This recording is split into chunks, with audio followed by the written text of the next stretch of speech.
했으면 좋겠어요.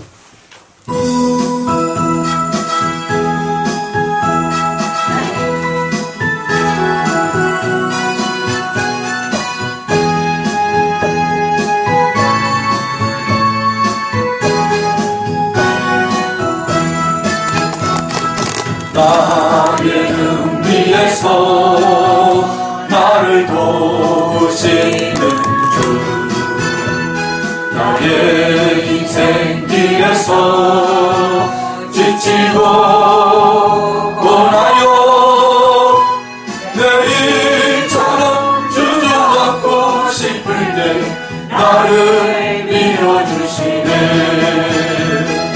일어나 오너라 내가 새 힘을 주리니,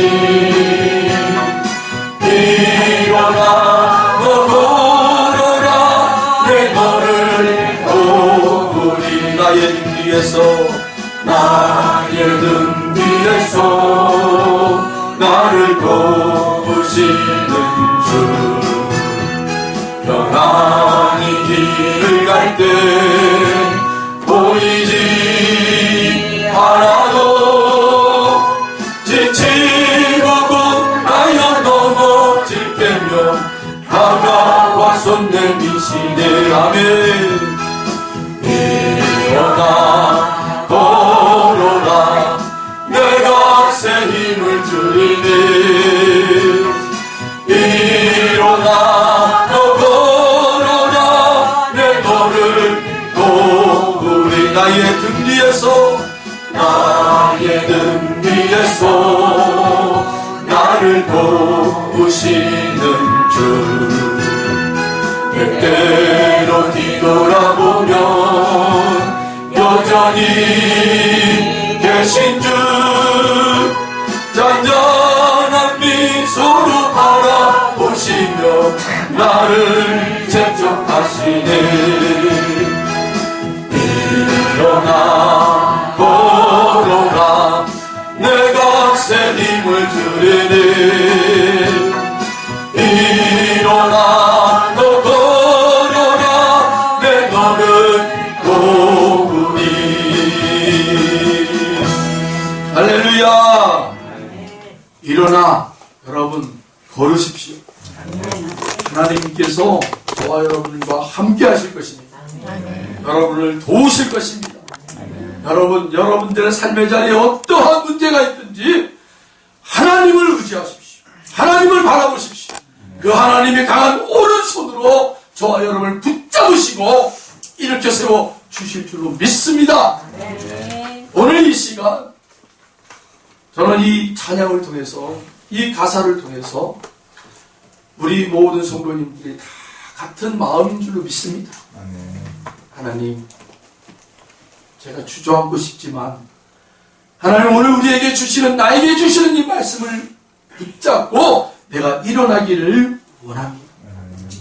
그래서 하나님의 살아있음을 내가 간증하는 자들이 되게 하여 주시옵소서. 하나님께서 여러분들의 사정을 다 아십니다. 그래서 여러분의 사정에 맞게 오늘도 하나님이 준비하신 말씀이 있어요. 그 준비된 말씀들이 저와 여러분의 심령 가운데 여러분 그렇게 확 바뀌시기를 바랍니다. 붙잡길 바랍니다. 우리의 삶을 도와주시기 위해서 오늘도 하나님의 말씀을 준비하시고 말씀을 전할 때 성령 하나님이 저와 여러분의 모든 사정을 아시기 위해 준비된 말씀을 성령 하나님의 감동으로 주신다는 거예요.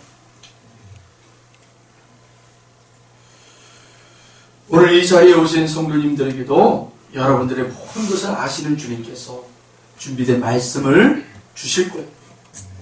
준비된 말씀을 잘 받으셔가지고 한 주간도 그 하나님이 준비된 말씀이 나의 삶 가운데, 나의 문제들 가운데, 나의 고민 가운데 어떻게 역사하시는가 여러분 믿음으로 바라보시는 저와 여러분들이 바랍니다. 아멘. 바울이 고린도 교회 교우들에게 예루살렘 교회가 흉년을 만나 경제적으로 굉장히 어려우니 헌금을 하며 보내자고 하면서 마게도냐 교회들을 본받자고 그렇게 바울 사도가 외쳤습니다. 도대체 바울이 얘기했던 이 마게도냐 교회들이 어떤 교회냐? 유럽에서 가장 먼저 세워진 세 개의 교회입니다. 바로 빌립보 교회와 데살로니가 교회, 그리고 베레아 교회입니다. 그 교인들이 얼마나 아름답게 헌신했는지 모릅니다. 그들 때문에 오늘까지 유럽이 복을 받는다라는 것. 놀랍지 않습니까? 신학자들이 대다수가 그런 얘기를 해요. 유럽이 지금까지 복받는 이유가 바로 이 세 교회 교인들의 헌신이 있었기에 바로 오늘날까지 유럽 온 지역이 복을 받고 있다. 믿으십니까, 여러분? 네. 믿는 분이 있다면 여러분들의 그 헌신이 여러분의 그 가정과 자자손손 바로 복받을 줄로 믿습니다.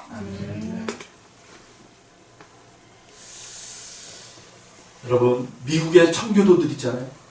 미국의 청교도. 신앙의 자유함을 그들이 고수하고자 유럽에서 핍박을 받고 있는 그들이 배를 타고 항해를 하고 그리고 미국이라는 대륙에 도착했습니다. 그리고 그들이요 자신들의 집을 짓기 전에 뭘 먼저 지어요? 교회를 지어요. 교회를 딱 지어놓고 하나님 앞에 먼저 예배를 드렸단 말이에요. 자신들의 집이 없는데도 교회를 먼저 지어놓고 그리고 하나님 앞에 감사 예배를 드렸어요. 그리고 그 청교도들이요 자신들의 집을 짓기 전에 먼저 무엇을 지었냐면 학교를 세웠어요. 지역마다 학교를 세워. 여러분, 이 청교도들이 가지고 있었던 교회와 학교 그리고 집, 이 사상은요 바로 하나님 나라의 사상입니다. 하나님 나라의 사상. 예배와 교육 그리고 사랑. 예배와 교육과 사랑이 여러분 그 청교도인들의 그 사고에 있었단 말이에요. 아무리 어려워도 아무리 척박한 땅이라도 예배를 포기할 수 없다. 그리고 하나님을 아는 그 지식, 그 하나님을 아는 지식을 가르쳐야 된다는 확실한 의지를 가지고 있었기에 학교를 세워요. 그리고 나서 가정을 세우는 거예요. 사랑이죠.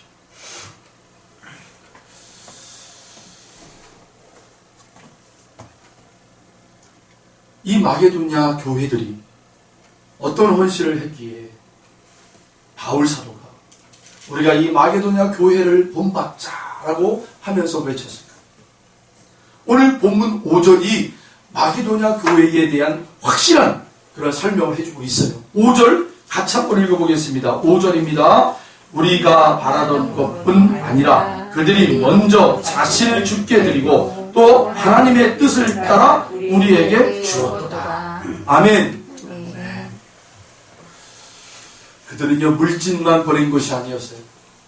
물질만 보낸 게 아니라 자기 전 존재를 하나님 앞에 드리기 시작했어요.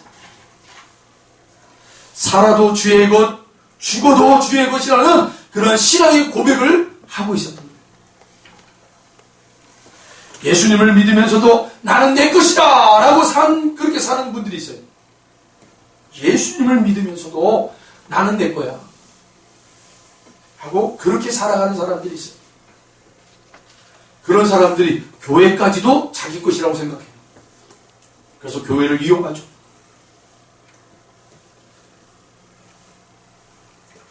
그리고 어떤 목표를 이루려고 해요. 그러나 오늘 본문에 나와 있는 마게도냐 교회와 교인들은 자기 것이 없어요. 다 주의 것이 없어요. 주님의 것. 주님께 드리는 것이 얼마나 아름다운지를 몸소 우리에게 보여줬던 그런 교회의 모습이었어요. 데살로니가전서 1장 2절에서 3절에 보면 바울 사도가 이런 칭찬을 합니다. 우리가 너희 무리를 인하여 항상 하나님께 감사하고 기도할 때에 너희를 말함은 너희의 믿음의 역사와 사랑의 수고와 우리 주 예수 그리스도에 대한 소망의 인내를 우리 하나님 아버지 앞에서 쉬지 않고 기억하노라. 얼마나 이 데살로니가 교회와 교인들이 아주 철저하게 하나님 것으로 살았던지요. 바울이 그런 칭찬을. 그리고 데살로니가전서 1장 8절에 보면 너희의 그 아름다운 믿음이 온 나라의 소문이 각처에 퍼졌다라고 그렇게 바울이 아주 그냥 자랑스럽게 얘기하고 있습니다. 사랑하는 여러분, 저와 여러분의 믿음이 그렇게 여러분 지역지역으로 여러분 퍼져나가기를 축원합니다. 우리 은혜의 강교회가 덕 있는 교회요, 사랑이 넘치는 교회요, 기쁨과 소망이 넘치는 교회로 이 지역을 넘어 여러분 이 대한민국에 멋지게 소개되는 그런 교회가 되기를 소망합니다.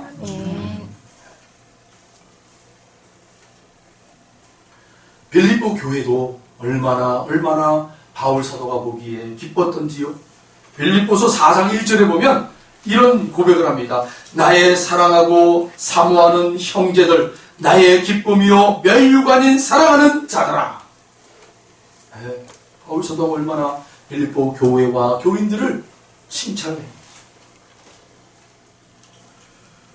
또 이 베레와 교인들은요, 하나님의 말씀을 탐구하는 일에 아주 열정적인 사람들이었어요. 그러니까 성경 공부가 아주 뛰어난 교회가 바로 베레아 교회였어요. 성경 공부. 성경 공부를 하는데 말씀을 배우고자 하는 그 열정이, 열의가 얼마나 대단했던지요. 그들이요 3박 4일 동안을 모여가지고 영성 세미나가 아니고 영성 말씀 훈련을 받기 시작해요. 우리 모든 지금 교회들이요 뭐 성경 공부하는데 무슨 세미나 무슨 뭐 막 하잖아요. 그게 다 어디서 나왔냐? 베레아 교회 교인들의 모습 속에서 나옵니다. 얼마나 말씀을 사모하는지 뜨겁게 사모.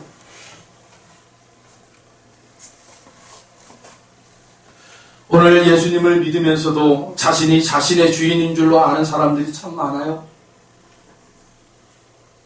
그런 사람은 자신이 똑똑한 줄 알지만 결국에는 가슴을 치고 후회하게 됩니다. 성경은 우리에게 분명히 증언하고 있습니다. 고린도전서 6장 19절로 20절. 너희 몸은 너희가 하나님께로부터 받은 바 너희 가운데 계신 성령의 전인 줄을 알지 못하느냐. 너희는 너희 자신의 것이 아니라 값으로 산 것이 되었으니 그런즉 너희 몸으로 하나님께 영광을 돌리라. 아멘. 여러분, 우리는 우리의 것이 아니에요. 나의 것이 아니에요. 예수님을 믿기 시작하는 그 순간부터 하나님의 것이야. 할렐루야. 아멘. 아멘. 너희는 너희의 것이 아니라 값으로 산 것이 되었다라고 얘기하고 있습니다. 바로 예수 그리스도의 핏값으로 하나님의 것이 되었어요. 할렐루야. 그래서 예수님을 믿는 사람의 몸은 하나님의 것이 되었다는 거예요. 그러니 몸으로 하나님께 영광을 돌리라는 거예요. 삶으로 하나님께 영광을 돌리시는 성도가 되셔야 된다. 아멘. 아멘. 고린도전서 3장 16절 17절에도 너희는 하나님의 성전이다 라고 고백하고 있습니다. 성전은 하나님의 집이에요. 하나님의 것이라는 거예요. 우리 은혜의 강교회도 사람의 것이 아니라 하나님의 것이에요. 교회가 하나님의 것이듯이 하나님의 성전이 된 저와 여러분도 하나님의 것이에요. 아멘. 아멘. 로마서 14장 7절로 8절에 보면 우리 중에 누구든지 자기를 위하여 사는 자가 없고 자기를 위하여 죽는 자도 없도다. 우리가 살아도 주를 위하여 살고 죽어도 주를 위하여 죽나니 그러므로 사나 죽으나 우리가 주의 것이다. 우리는 주님의 것이에요. 그런데 주님의 것으로 살지를 않아요. 그러니까 힘들다고 그러는 거예요. 어렵다고 그러는 거예요. 이 코로나가 아무리 여러분 어렵다 해도요, 주님의 것으로 살면 여러분 이 어려움은요 우리의 어려움이 아니라는 거예요. 할렐루야. 아멘. 주님의 것으로 살면 되는 거예요. 그럼 주님이 책임져 주십니다.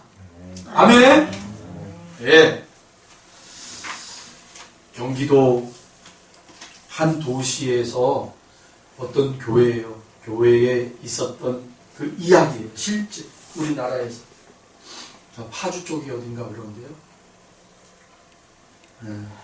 6.25 전쟁이 이제 막 끝나고 이제는 기반 시설을 잘 복원하고 있는 막 그런 시점에 어느 한 시골 교회에 거기에 이제 목사님이 안 계셔가지고 서울에 있는 목사님이 부임을 받아가지고 오셨어요.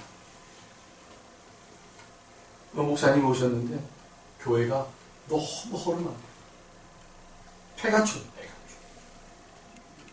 그래도 교인들은 꽤 있어요. 네, 꽤 있어요. 그런데 문제는 뭐냐? 이 교회가 날마다 싸우는 거예요. 날마다 싸움이에요. 싸움. 교회 안에 두 분 장로님이 계셔요. 이 두 분 장로님이 서로 으르렁거려요. 그리고 교회 교인들이 이 두 분 장로님들의 각각 편이 돼가지고 으르렁 어느 날 목사님이 주일 오전 예배를 드리기 위해서 나오시다가 교회 앞에 있는 종탑을, 이 종을 옛날에는 쳤잖아요. 예배 시간 맞춰서 이렇게 쳤단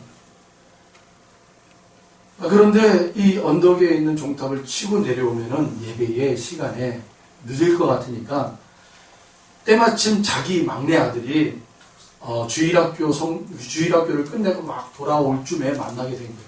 그래서 그 아들한테 네가 저 올라가가지고 종탑에 가서 종을 좀 쳐라. 그렇게 해야 아빠가 늦지 않고 예배당에 들어갈 수 있겠구나. 그렇게 이제 시켜놓고는 이 아들이 예! 하고 이제 간 거예요. 여러분 생각해 보세요. 교인들 중에 예배 시간을 알리기 위해서 종탑을 치고자 하는 사람이 없다라는 거예요. 성도들 중에. 그래서 이 아들이 종을 치고 내려와서 집으로 가는 길에, 옛날에는 미군 부대가 참 많았잖아요. 6.25 전쟁 끝나고 나니까. 지금도 많고 있지만 그 당시에는 더 많았을 거예요. 미군 이 차량이 지나가다가 운전병 실수로 이 아이를 쳤어요. 그 아이가 응급실에 실려갔지만 죽었어요. 이 소식이 예배 설교 중에 있는 뒤에 있는 성도들한테 전달이 된 거예요. 그래서 성도들이 예배 중에 있는 이 목사님의 말씀을 전하는데 이렇게 끝내라고 표시를 해주는 거예요. 그래서 왜 그런가 답답한 마음도 있고 뭔가 불안한 마음이 있었는데 잘 끝내고 왔는데 그 소식을 들은 거예요. 소식을 듣고 부랴부랴 사모님하고 함께 병원을 갔어요. 누워있는 그 헝겊대기에 이렇게 덮여있는 자기 아들을 본 사모님은 졸도하고, 그 목사님은 어리둥둥하죠. 그때 병원에 이 미군 장교죠. 미군 장교가 운전병하고 그다음 통역사하고 같이 찾아온 목사님. 그리고 목사님한테 정말 우리가 잘못했다. 우리 운전병이 실수로 해서 당신의 아들을 죽게 만들었다. 하고 어떻게 하면 이 죄값을 우리가 치를 수 있을까? 목사님에게 그렇게 무릎을 꿇고 사죄하는 모습이에요. 옆에 있던 교인들은 목사님이 그렇게 얘기했대요. 목사님, 이번 참에 한몫 하십시오. 큰돈 벌으라고. 합의를 해주지 말고 큰돈 벌라. 근데 목사님이 그 장교한테 그런 얘기를 했더라고요. 운전병의 실수가 아니더라도 하나님이 데려가실 거라면 데려가셨다. 운전병의 실수가 있었다라고. 그래서 이 아이가 치여서 죽지 않을 거라면, 하나님이 데려가지 않을 거라면 죽지 않았을 것이다. 근데 하나님이 데려가시고자 했기에 데려가신 거다. 그러니까 운전병한테 너무 나무르지 말고 하나님의 뜻이다. 그렇게 하고 돌려보냈대요. 그러니까 이 미군 장교가 그 목사님의 그 말을 듣고는 너무 감동이 돼요. 그래서 그 다음날 온 미국 군대 장교들을 다 불러가지고 내가 이런 일의 사건을 지금 경험했는데 그 교회 목사님에게 어떻게 해줬으면 좋겠다. 뭔가 보상을 해주고 싶다. 장교 하나가 그런 얘기를 하더라고요. 아, 그 교회는 너무 허술하고 쓰러질 그런 건물이니까 그 건물을 다 철거하고 새 걸로 멋지게 하나님 앞에 올려드립시다. 그래가지고 이 장교가 그렇게 했어요. 새 걸로 건축을 해가지고 그렇게 가니까 총회에서도 그렇고 노회에서도 그렇고 각 지역에 있는 사람들이 다 모이기 시작한 거예요. 정말 멋지게 지었어요.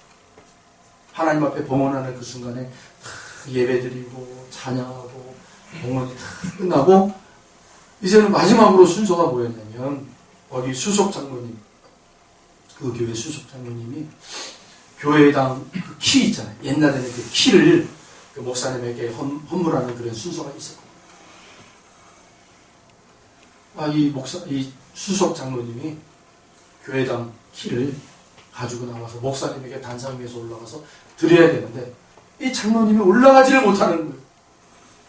올라가지를 못하고 단상 밑에서 꿇어앉고 우는 거예요.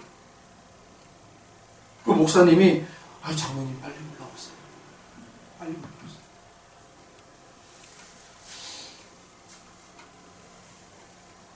여전히 이 장로님은 단상 위에 올라가지 못하고 단상 밑에서 울면서 있는 거예요. 목사님 뛰어내려갔어요. 왜 그러세요, 장로님? 이 장로님이 하는 말이 그래요. 목사님의 막내 아들을 하나님이 데려가시고 그 희생의 대가로 이 교회가 세워졌는데 어떻게 제가 그 목사님의 아들의 핏값으로 세운 이 교회의 이 열쇠를 제가 어떻게 목사님에게 드립니까? 우리는 맨날 싸움만 합니다.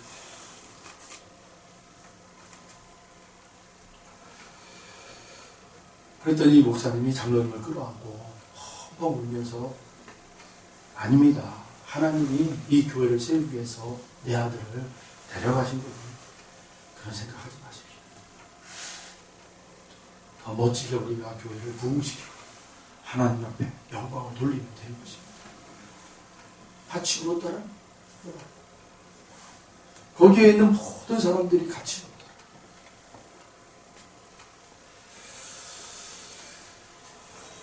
그러면서 이 목사님이 마지막 멘트를 남겨요. 내 아들이기 전에 하나님의 아들입니다. 생명은 하나님께 달렸으니 아들이 사고로 죽은 것도 하나님께서 허락하신 일이겠지요. 주신 자도 여호와시요 취하신 자도 여호와시오니 여호와의 이름이 찬송을 받을지로다.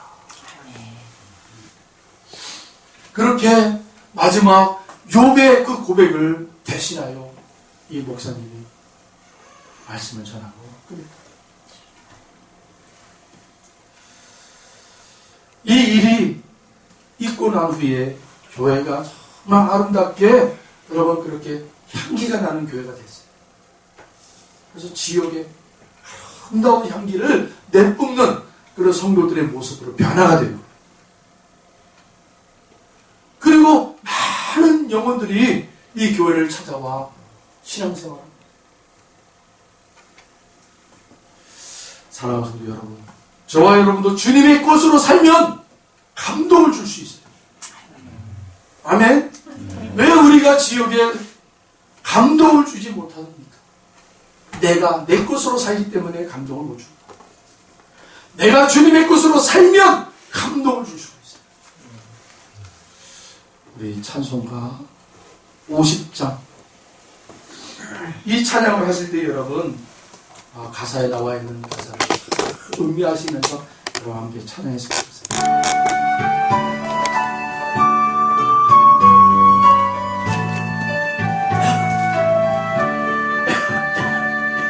내게 있는 모든 것을 아낌없이 드리네.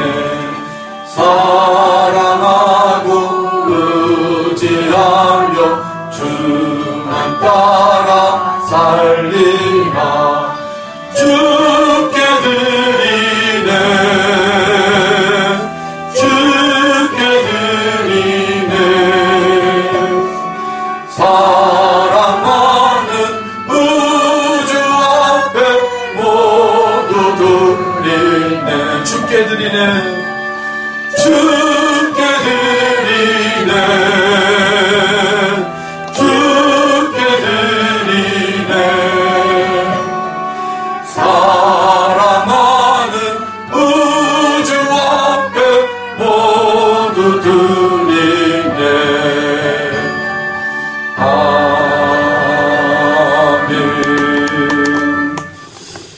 아멘. 이 찬송을 부르다 보면 주께 드리네 주께 드리네 라는 가사가 있잖아요. 제 발음이 조금 서툴러도 좀 이해해 주십시오. 영어로 I surrender all, I surrender all. 주께 드리네 주께 드리네 이 말씀을 직역을 하면 나는 주의 것입니다. 나 자신이 몽땅 주의 이름으로 등기가 나 있습니다. 나 자신이 몽땅 주의 것입니다. 아멘. 아멘. 여러분 이 땅에 우리가 살면서도 우리가 집을 살 때나 뭐 할 때 가장 먼저 중요하게 여기는 게 뭐예요? 등기. 등기 안 하면 여러분 그거는 내게 아니에요. 그렇죠? 등기를 해놔요. 내 이름으로 등기를 해놔야 내게 되는 거예요. 근데 저와 여러분은 여러분 주님께서 주의 보혈의 피로 하나님의 그 거룩한 책에 등기를 다 해놓으셨어요. 할렐루야. 아멘. 하나님의 것이라는 아멘. 저는 그리고 이 찬양을 이 복음성 찬양을 너무 저는 좋아하는 찬양 중에 하나예요. 바로 하루를 살아도.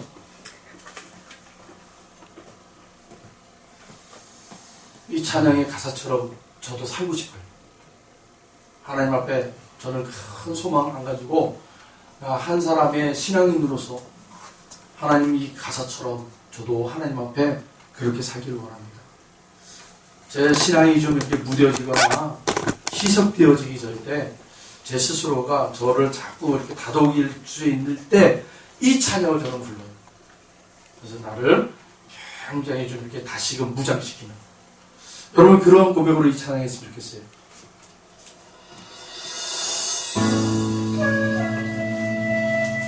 특별히 이 찬양을 제가 처음 들었던 것은요, 영희 교회가 윤 목사님 그 따님이 나와가지고 특성으로 이 찬양을 하더라고요. 따님이 그 윤 목사님 따님이 특성으로 이 찬양을 하는데 너무 은혜를 받은 거예요.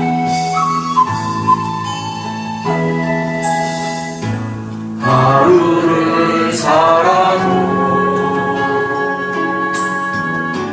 이틀을 살지라도 주님 없는 삶은 아무런 의미 없는 날 계속하신 주님 나의 생명 되시니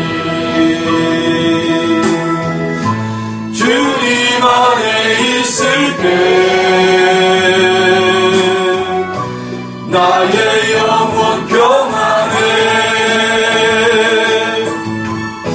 주님만이 내 사랑 나의 찬송 되시니 이 생명 다하도록 주님 위에 살리 이 생명 다하도록 주님 위에 살리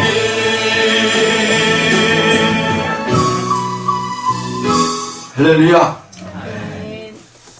그 목회자 세미나였는데 그때가 목회자 세미나 때 이 윤석천 목사님 그 따님이 나오셔가지고 이 찬양으로 막 이렇게 찬양을 부르시는데 얼마나 애절애절하게 이 찬양을 부르시는지 아주 그냥 거기에 또 모든 목사님들이 다 이 찬양에 다 녹아졌어요. 정말 이 가사대로 살고 싶다. 이 가사의 고백처럼 그렇게 살고 싶다. 내가 어떤 위치에 있든지 내가 어떠한 사람이든지 내가 어떤 목회를 하고 있든지 상관없는 하나님 앞에 나는 한 성도로 나는 이렇게 살고 싶다. 여러분 때로는요 우리가 세상에 입고 있는 옷들 있잖아요. 세상 속에서 우리가 입고 있는 옷들 때문에 하나님 앞에 간절하게 그렇게 한 성도로 서기가 참 어려울 때가 있어요. 그런데 여러분은요 세상에 어떤 옷을 입든지 하나님 앞에 성도예요. 성도. 그 이름의 옷들을 다 내려놓으시라. 오히려 그 이름의 옷 때문에 하나님 앞에 성도로 나가지 못하는 그런 불쌍한 심령들이 있습니다. 저는 결코 목사라는 타이틀 때문에 하나님 앞에 성도라는 그 이름을 버리고 싶지 않아요. 오히려 목사라는 타이틀을 버리고 싶어요. 저는 성도로 하나님 앞에 쓰고 싶어요. 여러분도 마찬가지인 거예요. 그런 고백으로 저와 여러분들도 그렇게 하나님 앞에 한 성도로 멋진 인생을 살다가 여러분 그렇게 성도의 삶을 하나님 앞에 영원히 축복받으며 살길 바랍니다.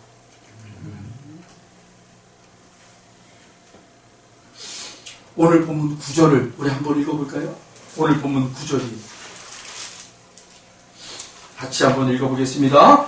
우리 주 예수 그리스도의 은혜를 너희가 알거니와 부요하신 이로써 너희를 위하여 가난하게 되심은 그의 가난함으로 말미암아 너희를 부요하게 하려 하심이라. 할렐루야. 아멘. 여러분 우리 주님은요 당신이 이 땅에 가난함으로 말미암아 우리들을 부유하게 하기 위해 오셨다. 할렐루야. 아멘.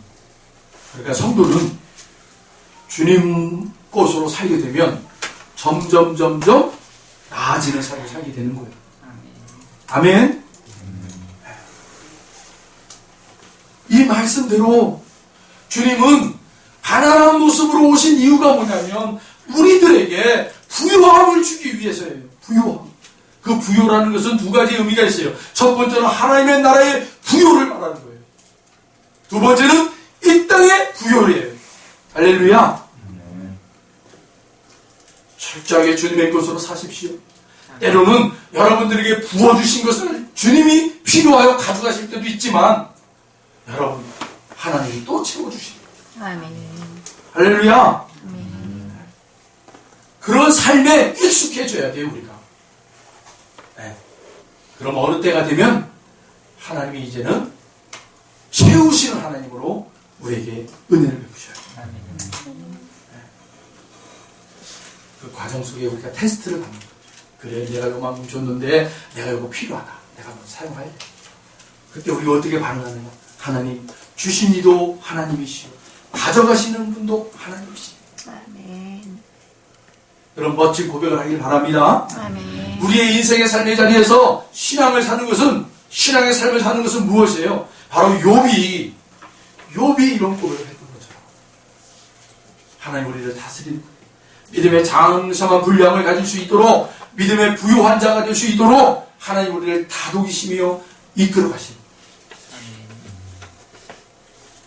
그러면 그렇게 하나님의 인도함을 받은 성도들은 어느 순간 뭐예요? 세상에 있고 없고로 인하여 내가 기뻐하는 것이 아니라 나는 주님 한 분으로 만족합니다 라는 그 고백을 하고 나오는 거예요. 아멘. 주님 한 분으로 나는 만족합니다.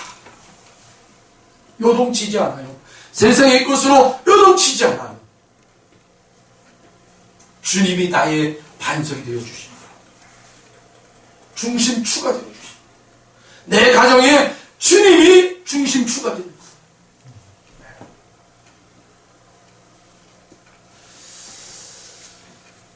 출애굽기에 보면 하나님이 이런 말씀을 나를 사랑하고 내 계명을 지키는 자에게 천대까지 내가 은혜를 베푸리라. 우리는 하나님의 은혜가 없으면 살 수가 없어요. 하나님의 은혜가 있습니다. 우리의 기도 가운데 늘 제가 첫 번째로 기도하는 것 중에 하나가 하나님 오늘도 주의 은혜를 부어주십시오. 은혜가 있어요. 은혜로 사는 자들이에요. 우리가. 은혜로 시작하여 은혜로 끝나는 자들. 사도행전 9장에 보면 멋진 여자가 나와요. 다비다 라는 여자가 나와요. 그는요 오늘날로 얘기하면 재벌가의 여인이에요. 재벌. 뭐 빌딩을 뭐 수십 채나 가지고 있고 그렇게 사업을 확장하고 그렇게 승승장구하는 여인이 바로 다비다였어요. 다비다. 그런데 이 여인의 모습을 그려놓고 있는 그 사도행전의 모습을 보면요, 속옷이 없는 자에게 속옷을 주고 배고픔이 있는 자에게 음식을 갖다 주고 돈이 없어서 학업을 못하고 있는 그 학생들에게 돈을 해주고 구제를 많이 한 여인으로 기록을 하고 있다. 남을 긍휼히 여길 자 하나님으로부터 긍휼히 여김을 받는다. 저는 그래서 우리 교회인들 한 분 한 분을 놓고 기도할 때마다 우리 이분은 하나님 큰 부자 되게 해주세요. 하나님 거목이 되게 해주세요. 여러분 부자라는 것은요 뭐예요? 책임을 진다라. 아멘. 여러분들에게 하나님께서 많은 물질을 허락하신 것은 책임을 지라. 책임. 우리 저 전라도 지역에 거부집 있잖아요. 네? 아주 유명하잖아요. 우리나라에서. 그 생각이 잘 안 나는데 그 집은요 최부자 집은요 뭐라 그래요? 그 교훈이 그 가훈이 뭐라 그래요? 자기네 집에서 몇백 미터 떨어져 있는 집에 누가 못 먹고 못 살고 그러면 자기네 책임이에요. 자기네 책임이에요. 그래서 그 집은 늘 베푸는데 몇 배로 막 이렇게 되는. 거길 거쳐갔던 나그네들이요 푸짐한 상을 차려서 대접받고요 푸짐한 그런 어떤 융숭한 대접을 받아요. 그리고 이 나그네들이 너무 기뻐가지고 전국 팔도를 돌아다니며 야, 저 최부자 집은 대단한 집이야 하고 소문을 낸다. 그 당시에 여러분 정보가 어떻게 정보가 수집이 됩니까? 보부상들이잖아요. 보부상들. 나그네들. 보부상과 나그네들이요 돌아다니면서 소문을 내는 거예요. 오늘날 21세기에 가장 여러분 우리나라에서 가장 위대한 뛰어난 기업이라고 하면 삼성이잖아요. 삼성의 그 회장이 하는 말이 있어요. 앞으로 모든 기업에 최고로 우리가 놓치지 말고 투자해야 될 그 항목 중에 하나가 바로 정보사업입니다. 정보사업. 정보를 누가 빨리 습득하느냐에 따라서 이 승패가 갈라집니다. 그런데 최부잣집은요 융숭한 대접을 했던 그들에게 그 나그네와 보부상들이 전국 팔도를 돌아다니며 최부잣집을 알리는 거예요. 그러니 여러분 최부잣집에서 곡식을 키워가지고 다 내놓으면요 야, 저 집은 저 집의 저 쌀은 안 보고도 우리가 다 사. 다른 집보다 몇 배를 주고도 사. 이런 신뢰가 쌓입니다. 퍼주니까 더 부어집니다. 하나님께서 우리에게 말씀하십니다. 너희들에게 물질 복을 주는 것은 책임을 질 수 있다. 그래서 우리 교인들을 놓고 기도할 때마다 하나님 부자 되게 해주세요. 거목이 되게 해주세요. 그리고 꼭 신앙의 성숙한 자가 돼서 책임질 수 있는 사람이에요. 제가 좋아하는 말씀 중에 잠언 22장 29절의 말씀이 있어요. 여기 보면요, 자기의 일에 능숙한 사람이 되어야 한다 라고 하나님이 말씀하고 있어요. 이게 뭐예요? 달인이 되라는 거예요. 자기 일에 달인이 되어서 그 누구도 넘볼 수 없는 그러한 재능을 가지고 있어야 된다. 그리고 손이 게으른 사람은 가난할 것이지만 손이 부한 사람은 부자가 될 것이다. 물론 이 두 가지가 맞아요. 세상의 이치대로 따지면 열심히 일하는 사람은 부자가 돼요. 또 자기 일에 능숙한 사람이 되면 부자가 될 수 있어요. 그러나 무엇보다 중요한 건 뭐예요? 하나님이 재물을 내려주셔요. 아멘. 하나님이 재물을 막아버리시면 아무리 사람이요 여기서 뭐 아무리 노력해봐요 소용없어요. 하나님이 주신 재물을 또한 관리할 수 있는 능력을 하나님 주셔야 돼요. 관리할 수 있는 능력이 없으면 아무리 100억, 300억, 1000억을 상속받아봐요. 다 날려버립니다. 다 날라갑니다. 파스칼이라는 사람이 이런 얘기를 했어요. 어차피 신앙은 한판 도박이다. 무슨 말이냐? 야, 도박하는 사람들의 특징이 뭐예요? 화토로 이렇게 도박치는 사람들의 특징이 뭐냐면 언젠가는 내가 장땡을 잡는다. 장땡. 그러면 내가 이 판을 다 먹을 수 있어. 그래서 장땡을 잡으려고 돈을 막 거기다 쏟아 붓는 거예요. 그래서 패가 망신하죠. 장땡이 들어오나요, 여러분? 절대 안 들어와요. 그러네, 여러분, 이 파스칼이 뭐라고 얘기하는 거예요? 신앙은 어차피 한 도박이다. 한판 도박. 바로 예수님이 우리의 영적인 장땡이다. 예수님. 그분은 여러분 영원히 불변의 장땡이에요. 그분을 붙잡고 있는 분. 그렇게 될 줄로 믿습니다, 여러분. 재물들이 돌아 다시금 돌아올 수 있는 주님을 붙잡고 있는 자들에게 오는 거예요. 그게 좀 긴 사람이 있고 짧은 사람이 있어요.